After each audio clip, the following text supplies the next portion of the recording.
ಇವತ್ತಿನ ವಿಡಿಯೋದಲ್ಲಿ ಒಂದೇ ಒಂದು ಆಲೂಗಡ್ಡೆ, ಒಂದು ಟೊಮೆಟೊ ಹಾಗೆಯೇ ಸ್ವಲ್ಪ ಮೊಳಕೆ ಕಾಳನ್ನು ಬಳಸಿ ತುಂಬಾನೇ ರುಚಿಯಾಗಿರುವಂತಹ ಒಂದು ರೆಸಿಪಿನ ಯಾವ ರೀತಿ ಮಾಡೋದು ಅಂತ ನೋಡೋಣ. ಇದನ್ನ ಮಾಡಲಿಕ್ಕೆ ಮೊದಲು ನಾನಿಲ್ಲಿ ಮೊಳಕೆ ಬಂದಿರುವಂತಹ ಹೆಸರು ಕಾಳು, ಮಡಕಿ ಕಾಳು ಹಾಗೆಯೇ ಶೇಂಗಾ ಬೀಜನ ತಗೊಂಡಿದ್ದೀನಿ. ಹಾಗೆಯೇ ಇದ್ರ ಜೊತೆಗೆ ಒಂದೇ ಒಂದು ಮೀಡಿಯಂ ಸೈಜಿನ ಆಲೂಗಡ್ಡೆ ಹಾಗೆಯೇ ಇದ್ರ ಜೊತೆಗೆ ಒಂದು ಟೊಮೆಟೊನ ತಗೊಂಡಿದ್ದೀನಿ.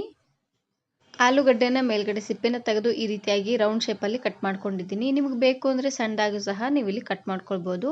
ಇದನ್ನು ಮಾಡಲಿಕ್ಕೆ ಮೊದಲು ನಾನಿಲ್ಲಿ ಒಂದು ಪಾತ್ರೆಗೆ ಒಂದು 4ರಿಂದ 5 ಚಮಚ ಆಗುವಷ್ಟು ಎಣ್ಣೆನ ಹಾಕ್ಕೊಳ್ತಾ ಇದ್ದೀನಿ.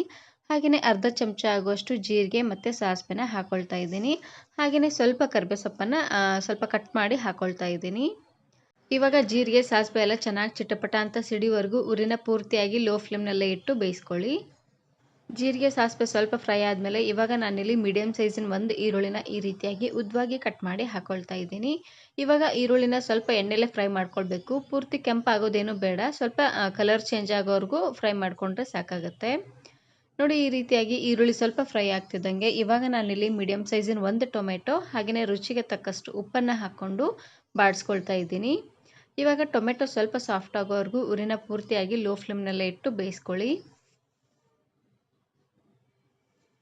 ಉಪ್ಪನ್ನು ಹಾಕಿ ಬೇಯಿಸೋದ್ರಿಂದ ಟೊಮೆಟೊ ಬೇಗ ಸಾಫ್ಟ್ ಆಗುತ್ತೆ. ಇವಾಗ ನೋಡ್ತಾ ಇರ್ಬೋದು ಟೊಮೆಟೊ ಸಾಫ್ಟ್ ಆಗಿದೆ. ಇವಾಗ ಸ್ಪೂನಿನ ಸಹಾಯದಿಂದ ಈ ರೀತಿಯಾಗಿ ಸ್ಮ್ಯಾಶ್ ಮಾಡ್ಕೊಳ್ಳಿ. ಇದರಲ್ಲಿರುವಂಥ ಹುಳಿ ಎಲ್ಲ ಚೆನ್ನಾಗಿ ಬಿಟ್ಕೊಳ್ಳುತ್ತೆ. ಇವಾಗ ನಾನಿಲ್ಲಿ ಆಲೂಗಡ್ಡೆನ ಹಾಕ್ಕೊಳ್ತಾ ಇದ್ದೀನಿ. ಹಾಗೆಯೇ ಮೊಳಕೆ ಬಂದಿರುವಂತಹ ಕಾಳುಗಳನ್ನು ಹಾಕ್ಕೊಳ್ತಾ ಇದ್ದೀನಿ. ಕಾಳುಗಳನ್ನು ಚೆನ್ನಾಗಿ ನೆನೆಸಿ ಒಂದು ಯಾವುದಾದ್ರೂ ಕಾಟನ್ ಬಟ್ಟೆನಲ್ಲಿ ಹಾಕಿ ಈ ರೀತಿಯಾಗಿ ಮೊಳಕೆನ ಬರೆಸ್ಕೊಳ್ಳಿ, ಚೆನ್ನಾಗಿರುತ್ತೆ. ನಾನಿಲ್ಲಿ ಹೆಸರು ಕಾಳು ಹಾಗೆಯೇ ಮಡಿಕೆ ಕಾಳನ್ನು ಸ್ವಲ್ಪ ಜಾಸ್ತಿ ಅನ್ನೋಂಗೆ ಹಾಕ್ಕೊಳ್ತಾ ಇದ್ದೀನಿ. ಹಾಗೆಯೇ ಶೇಂಗಾ ಬೀಜನ ಒಂದು 2 ಚಮಚ ಆಗುವಷ್ಟು ಶೇಂಗಾ ಬೀಜನ ಹಾಕ್ಕೊಳ್ತಾ ಇದ್ದೀನಿ. ಪೂರ್ತಿ ಶೇಂಗಾ ಬೀಜದಲ್ಲೇ ಮಾಡಿದ್ರೆ ಚೆನ್ನಾಗಿರೋದಿಲ್ಲ, ಒಂದು ಸ್ವಲ್ಪ ಹಾಕಿದ್ರೆ ಸಾಕಾಗುತ್ತೆ. ಇವಾಗ ಎಲ್ಲ ಕಾಳುಗಳನ್ನು ಎಣ್ಣೆಲೆ ಈ ರೀತಿಯಾಗಿ ಚೆನ್ನಾಗಿ ಇದನ್ನು ಹುರ್ಕೊಳ್ಬೇಕು.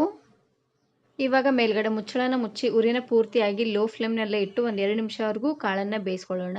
ಕಾಳು ಸ್ವಲ್ಪ ಎಣ್ಣೆಲೆ ಫ್ರೈ ಆಗಲಿ, ಅಷ್ಟರಲ್ಲಿ ನಾನಿವಾಗ ಒಂದು ಮಸಾಲೆನ ರೆಡಿ ಮಾಡ್ಕೊಳ್ತಾ ಇದ್ದೀನಿ. ಇದಕ್ಕೆ ನಾನಿಲ್ಲಿ ಒಂದು ದೊಡ್ಡ ಮಿಕ್ಸಿ ಜಾರ್ಗೆ ಈರುಳ್ಳಿನ ಹಾಕ್ಕೊಳ್ತಾ ಇದ್ದೀನಿ.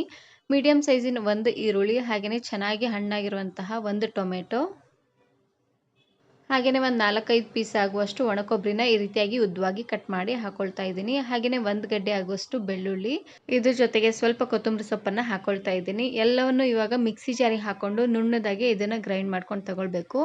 ಮಸಾಲೆನ ಏನು ಹುರಿಯೋದು ಬೇಡ, ಹಾಗೆ ಡೈರೆಕ್ಟಾಗಿ ಹಾಕ್ಕೊಳ್ತಾ ಇದ್ದೀನಿ. ಹಾಗೆಯೇ ಇದ್ರ ಜೊತೆಗೆ ನಾನಿಲ್ಲಿ 1.5 ಚಮಚ ಆಗುವಷ್ಟು ಅಚ್ಚ ಖಾರದ ಪುಡಿನ ಹಾಕ್ಕೊಳ್ತಾ ಇದ್ದೀನಿ. ನಿಮ್ಮ ಖಾರಕ್ಕೆ ಎಷ್ಟು ಖಾರ ಬೇಕೋ ಅಷ್ಟು ಖಾರ ನೀವು ಇಲ್ಲಿ ಹಾಕ್ಕೊಳ್ಬೋದು. ಅರ್ಧ ಚಮಚ ಆಗುವಷ್ಟು ಅರಿಶಿನ ಪುಡಿ, ಲಾಸ್ಟಲ್ಲಿ 1 ಚಮಚ ಆಗುವಷ್ಟು ಸಾಂಬಾರು ಪುಡಿ ಮಸಾಲಾನ ಹಾಕ್ಕೊಳ್ತಾ ಇದ್ದೀನಿ.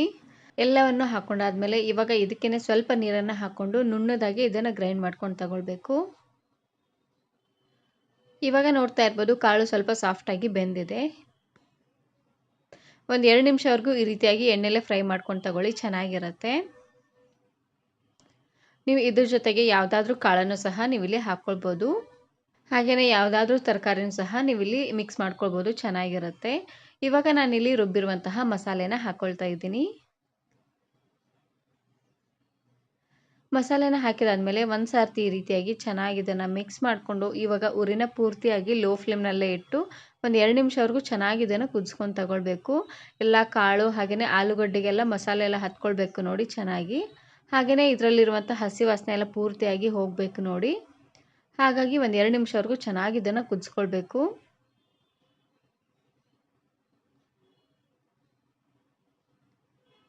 ನಾನು ಇದೇ ರೀತಿ ಬಹಳಷ್ಟು ವೆರೈಟಿ ಆಗಿರುವಂತಹ ರೆಸಿಪೀಸ್ನ ಅಪ್ಲೋಡ್ ಮಾಡಿದ್ದೀನಿ. ವಿಡಿಯೋ ನೋಡಿಲ್ಲ ಅಂದರೆ ಈ ವಿಡಿಯೋ ಕೊನೆಯಲ್ಲಿ ಹಾಕಿರ್ತೀನಿ, ನೋಡಿ ಚೆಕ್ ಮಾಡಿ.